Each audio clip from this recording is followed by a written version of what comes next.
Hello विद्यार्थियों, सुहाना free classes में आप सभी का बहुत बहुत स्वागत है। गुड मॉर्निंग सभी स्टूडेंट को। तो यहाँ पे आते हैं, गोथिक कला का दूसरा नाम क्या बताया जाता है।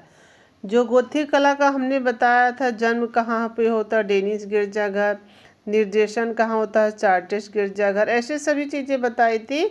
तो इसका दूसरा ट्रिक के द्वारा आप लोग को बताए थे ना अभी रात की क्लास में। तो यहाँ पे इसका दूसरा नाम क्या होता, क्या टेराकोटा इच कला, बरोक के वजन टाइल। तो इसका दूसरा नाम इच कला होता है।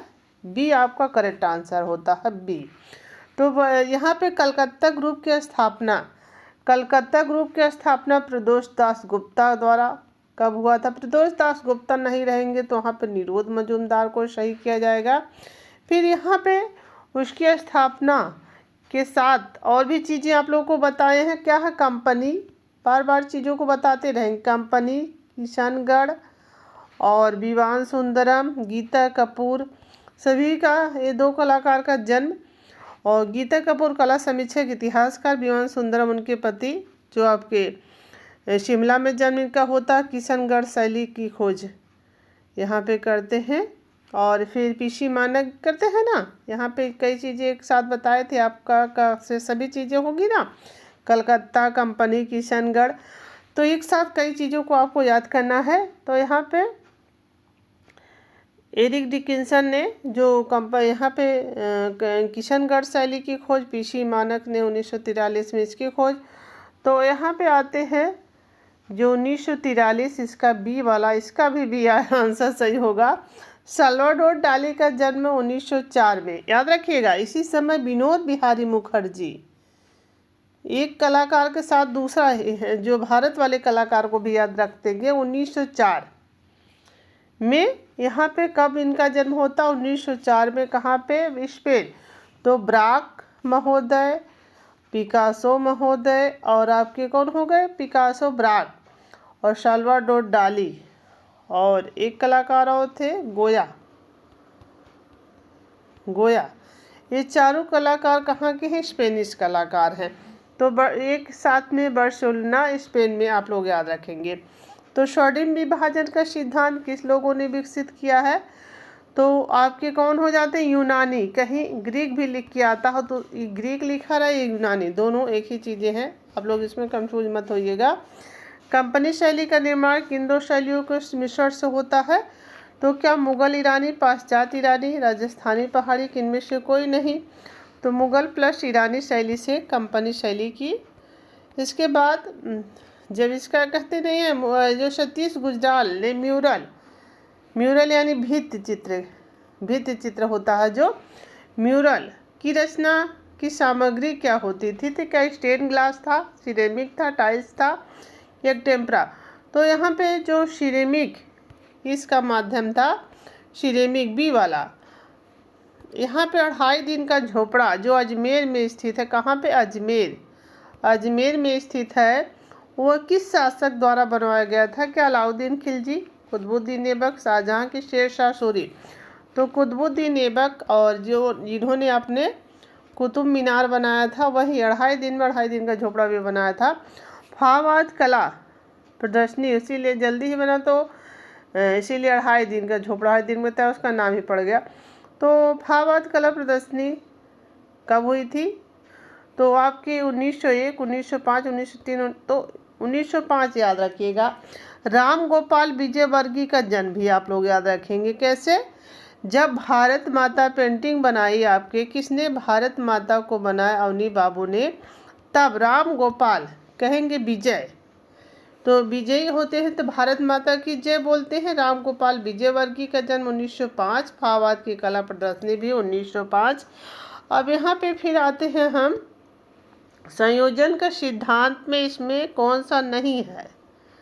तो यहाँ पे संतुलन, सामंजस्य, लय, वर्ण। तो वर्ण किसका भाग है, वर्ण का भंग, ये सब है ना। तो यहाँ पे देखेंगे तो संयोजन के सिद्धांत में सामंजस्य, संतुलन, सहयोग, ये सब चीज़ें हैं। 6 सभी के तत्व होते हैं, जैसे कला के सड़ा हो गए, संयोजन के सिद्धांत सभी 6 होंगे, और साथ में कला के तत्व भी 6। तो जिसमें से ये आपके वर्ण नहीं होगा, लय भी होगा, प्रभाविता भी होगा संयोजन के सिद्धांत में, और सहयोग भी होगा, लेकिन वर्ण नहीं होगा। तो यहाँ पे आते हैं, अजंता गुफाओं के संदर्भ में सबसे पहले राज्य ऐतिहासिक सोसाइटी में किस वर्ष चर्चा हुई थी? तो क्या 1829, 1928 कि 1927 की 1839? तो 1829 में सबसे पहले अजंता के संबंध में राज सोसाइटी में चर्चा कब हुई थी? 1829 में। तो यहाँ पे शीन नदी के किनारे युतिया किस कलाकार ने बनाया? कुर्बे बनाते शेजान माने की देगा। तो ये यथार्थवादी कलाकार होता है, शीन नदी के किनारे युतिया आपके कुर्बे बनाता है। राजहंस नामक रविन्द्रनाथ टैगोर का चित्र शाही द्वारा किस धरातल पर बनाया गया? क्या है इसका माध्यम? स्याही है। और राजहंस किसने बनाया है? रविन्द्रनाथ टैगोर का चित्र होता है। कागज, कपड़ा, कार्डबोर्ड की कास्ट? तो ये कागज पर बनाया गया है, स्याही से कागज पर। तो अभिव्यंजनावाद जिसका जन्म जर्मनी में, इसको दो भागों में विभाजन हुआ, एक की कंडेस्की, एक लुडविन हो जाते हैं, ड्राई बुकले वाला। तो यहाँ पे जो नीला घुड़सवार चला था दो भागों में, जैसे आपके घनवाद दो भागों में विभाजन हुआ, संरचनात्मक और विश्लेषणात्मक। तो यहाँ पे अभी चित्रों का माध्यम सभी क्या रहा इसमें से?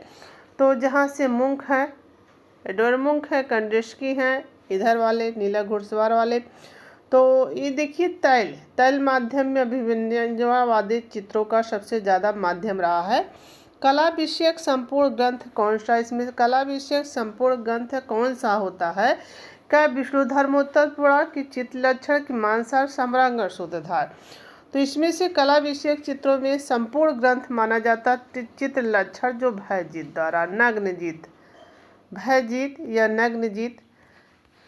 तो यहाँ पे आते हैं सोमनाथ होर, जिनका जन्म 1921 में हुआ था चटगांव, बांग्लादेश में। कहाँ पे? चटगांव।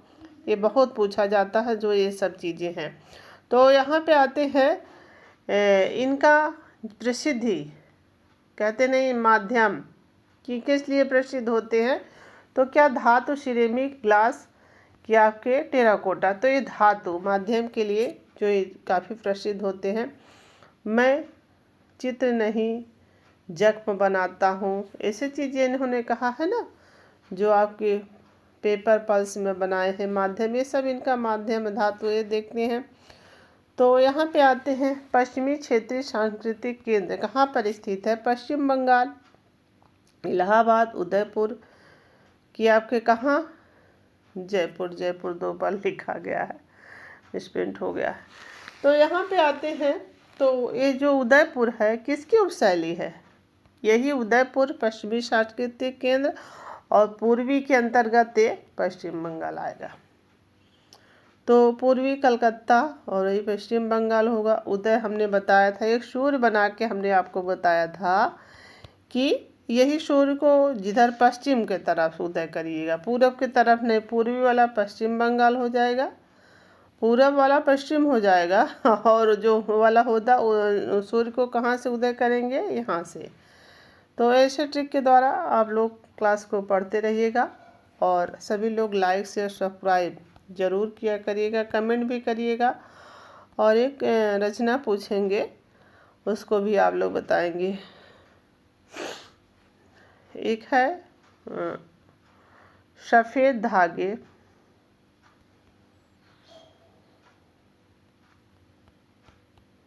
सफ़ेद धागे, और एक है इसमें से जो सफ़ेद धागे किस कलाकार की पेंटिंग है ये बताइएगा, और उस कलाकार का जिन्होंने सफ़ेद धागे बनाया उनका जन्म भी लिखिएगा किस सन में हुआ है। एक कमेंट के माध्यम से आप लोग उत्तर देते रहेंगे। धन्यवाद सभी को, थैंक यू।